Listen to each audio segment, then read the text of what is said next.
Então, continuando aqui, só que indo agora para a parte microscópica. Aí eu tenho alguns aspectos gerais que eu gosto de abordar. Que eu vou dar um apanhadozão geral sobre o que a gente vai discutir aqui. Eu tenho o chamado túbulo urinífero. Muitas vezes a gente costuma dizer, ou até aprender, que o néfron, apesar de eu já ter usado também esse termo, né? Inclusive usei há alguns minutos atrás, que o néfron é a unidade funcional do rim. Na verdade, não é o néfron. A unidade funcional do rim é o túbulo urinífero. Porque o túbulo urinífero, ele compreende o néfron mais o sistema coletor a ele associado. Então, o néfron, também vou falar, ele é uma região que ele não é completo. Ainda lhe faltam os ductos coletores. É por isso que não é a unidade funcional, porque muitas coisas da função renal, por exemplo, a reabsorção de água final mesmo, para concentrar ou diluir a urina, acontece no ducto coletor. Então não acontece no néfron, acontece no túbulo urinífero, entendeu? Só que essa discussão ela é um pouco mais histológica e morfológica mesmo. Né? A gente pode, na fisiologia, e isso acontece muito, chamar tudo de néfron. Então, muitas vezes, até em livros de fisiologia mesmo, você pode ver ele só citando néfron, o termo néfron. Então, para a fisiologia, o termo néfron inclui tudo, inclusive os ductos coletores. Então, você pode ter aprendido na sua formação, na faculdade, enfim, que néfron era tudo, incluindo os ductos coletores. Mas a rigor não é. Porque o sistema coletor ele tem uma origem embriológica diferente do néfron, entendeu? Mas isso também é só uma discussão que não vai, enfim, né? Só para deixar claro. E a visão histológica, ela é uma visão mais criteriosa, mais detalhada. Por isso que ela separa túbulo urinífero. Então, esse é um olhar histológico, morfológico. Agora, se você olhar com os olhos mais da fisiologia, aí você pode chamar de néfron, que não tem problema também não. Então, um túbulo urinífero, ele é composto por quem? Pelo néfron e pelo seu sistema coletor. Os néfrons, como eu já tinha dito e também ainda vou detalhar, eles têm diversos tipos de néfron. Mas a gente pode agrupá-los de 3 grandes tipos. Mas existem muitos néfrons. Néfron é uma entidade que é muito diversa. Porque o que caracteriza um néfron é o local em que ele fica. Só que você tem muitas possibilidades de local. Né? Nenhum local é igual. Tá entendendo? Mas a gente pode agrupar ali no córtex 3 grandes locais, que foram aqueles que eu já dei aquela referência ali no slide passado. Então, eles são localizados, eles podem ser localizados na região cortical subcapsular. Quando eles estão na região cortical subcapsular, eu chamo eles de néfrons superficiais ou néfrons corticais. São sinônimos.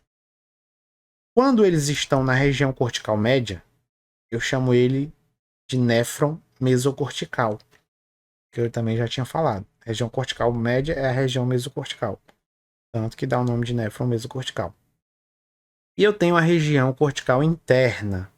A região cortical interna é a região justamedular, por isso que dão os nomes dos néfrons justamedulares. Então eu poderia agrupar toda a diversidade de néfrons em 3 grandes grupos, de maneira geral. Como a gente vai ver, os néfrons superficiais, eles tendem a ter alças curtas. Poderia dizer que 90%, 95% tem alça curta. Os néfrons mesocorticais, eles variam. Alguns têm alças curtas, outros têm alças longas. O que é uma alça longa? É uma alça comprida, que desce até a medula, como eu tinha citado. E os néfrons da região cortical interna são néfrons, como eu disse, justamedulares, e eles têm predominantemente alças longas. Entendeu? Então, assim, para fins didáticos, eu posso dizer que todos os néfrons superficiais têm alças curtas, todos os néfrons justamedulares têm alças longas, e que os néfrons mesocorticais têm alças intermediárias e alguns mais curtas e outras mais longas, entendeu? Para fins didáticos eu posso dizer isso. É isso. Então, néfron superficial é sinônimo de néfron de alça curta. Néfron justamedular é sinônimo de néfron de alça longa. Dito isto, vamos continuar. Eu tenho aqui, ó, o sistema coletor. O sistema coletor ele é composto de ductos coletores corticais, ductos coletores medulares externos. Aí eu tenho ductos coletores medulares internos, os ductos papilares. E isso é o sistema coletor. Aqui está na ordem, viu?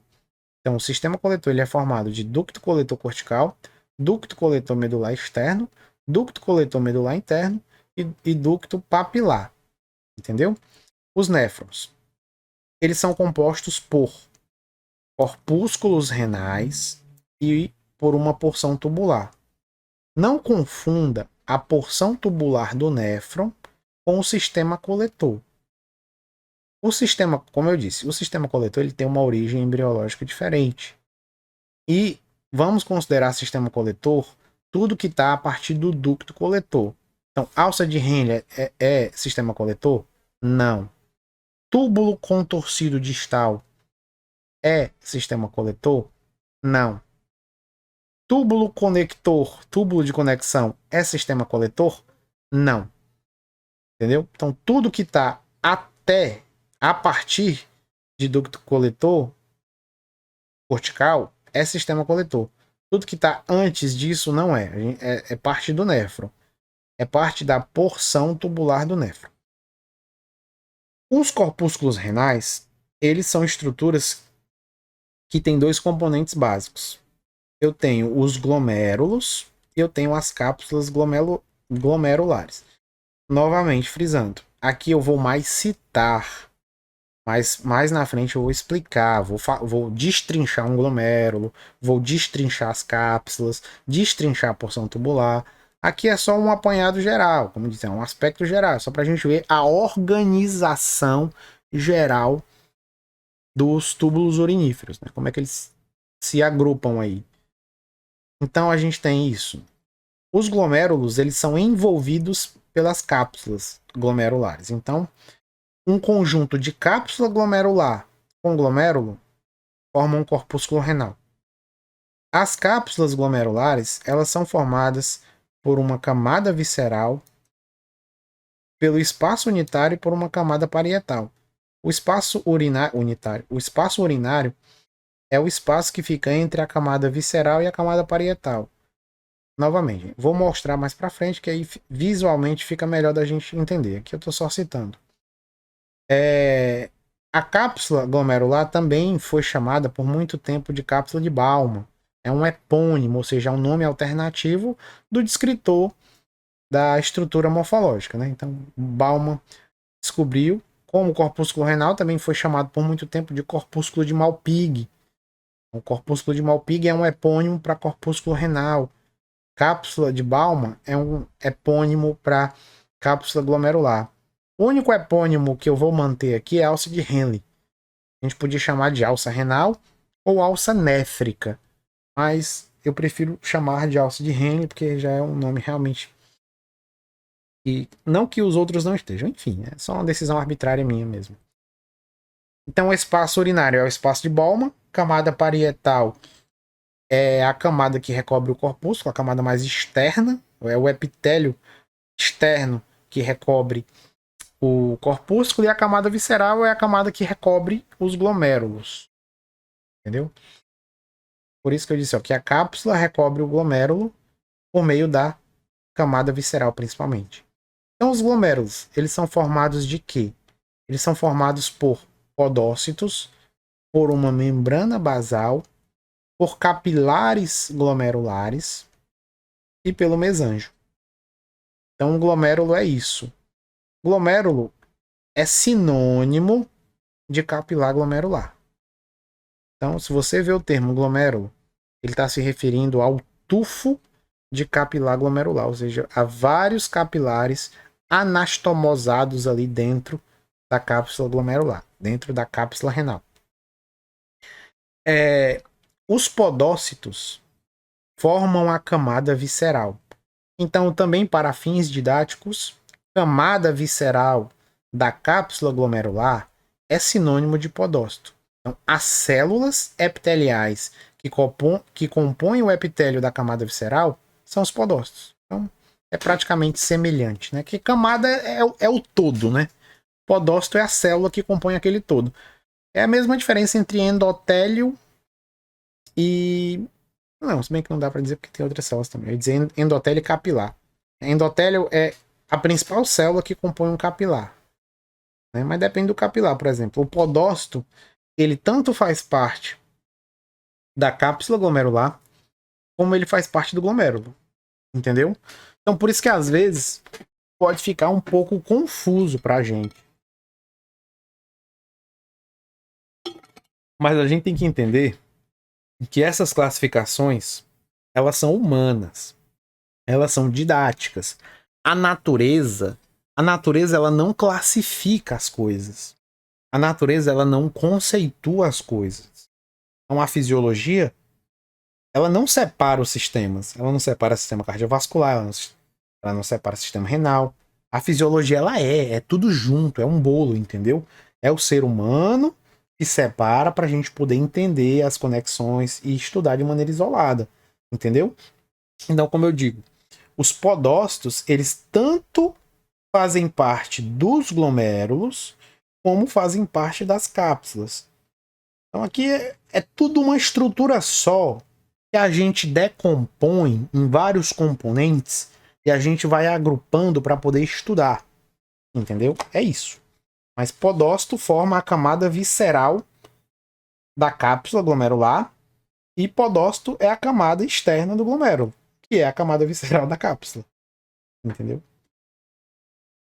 É isso. Então, em relação à direção do filtrado, ou seja, o sangue que acaba de passar de dentro dos capilares para o espaço urinário, é em direção do corpúsculo para a porção tubular. Então, o sangue vem aqui, ó, vem da arteríola aferente e chega nos capilares glomerulares. Os capilares glomerulares, ou glomérulo, né? Ele é composto por essas três regiões aqui, ó. Os podócitos, a membrana basal e os capilares glomerulares. Os capilares glomerulares, e ó, note que eu coloquei aqui endotélio. É o endotélio dos capilares, né? Porque tudo isso daqui é o glomérulo. O mesanjo também. Mais pra frente também vou dar uma atenção especial ao mesanjo para explicar melhor. Então, essas três estruturas juntas, ó, o endotélio dos capilares, a membrana basal e os podócitos, formam o que a gente chama de barreira de filtração. No segundo módulo, a gente vai voltar a este conceito e vamos explicar de maneira pormenorizada. Mas na parte de histologia eu vou explicar ainda melhor, mas não de maneira funcional, mas mais de maneira descritiva e morfológica mesmo. Então, podócito, membrana basal e capilar formam a barreira de filtração. E aí é através dela que o sangue tem que passar para ir para o espaço urinário ou espaço de Bowman. Uma vez que o sangue cai no espaço de Bowman, que aí ele já não é mais sangue, né? Ele vira ultrafiltrado, que é como se fosse o plasma do sangue, ou seja, a parte líquida do sangue, desprovida, por exemplo, de elementos figurados, que são as células, né? Não tem leucócito, não tem hemácia, e tem sal, tem cloreto, tem sódio, tem algum cálcio também, tem potássio, tem glicose, mas não tem proteína nem célula, por exemplo. Proteína só tem alguns traços de proteínas e de proteínas pequenas. Microglobulinas ali, por exemplo, proteínas grandes como a albumina, praticamente não passam numa barreira de filtração íntegra e normal, como é do praxe fisiológico. Então, uma vez que o filtrado caia no espaço urinário, ele vai para a primeira porção do túbulo do néfron, que é o túbulo proximal. Então, ó, o filtrado glomerular vai pelo poro, pelo polo urinário do corpúsculo, também vou falar dele, até os túbulos proximais. Então, o túbulo proximal é a primeira parte da porção tubular do néfron. Então, dos túbulos proximais, o filtrado vai para as alças de Henle, primeiro para o ramo descendente fino, depois para o ramo ascendente fino e depois para o ramo ascendente espesso. Mas vamos chamar tudo de alça de Henle, que é o que nos interessa por enquanto. Depois disso, vai para os túbulos distais. E depois dos túbulos distais, vai para os túbulos conectores. Então, a gente tem este apanhado. E dos túbulos conectores, como o nome já diz, ó, o túbulo conector, ele conecta o néfron ao sistema coletor. Então já vai para os ductos coletores corticais. E aí segue o rumo. Aqui. Só para completar, dos ductos papilares, eu tenho os cálices menores, depois os cálices maiores, depois a pelve renal, depois os ureteres, aí vem a bexiga, da bexiga vai para a uretra, da uretra vai para o universo, né? Vai para a privada. Vai para o fenômeno da micção. Então tá aqui, ó, o apanhado geral do túbulo urinífero. É a constituição morfológica básica. Isso aqui é basicamente toda a fisiologia renal resumida. Então, você tem aqui muitas coisas. Óbvio que tem vários detalhes que não estão aqui. Mas isso aqui é um mapa mental muito útil. Extremamente didático, extremamente criterioso. Então, como a gente pode ver, existem inter-relações profundas dos diferentes componentes do túbulo urinífero. É isso.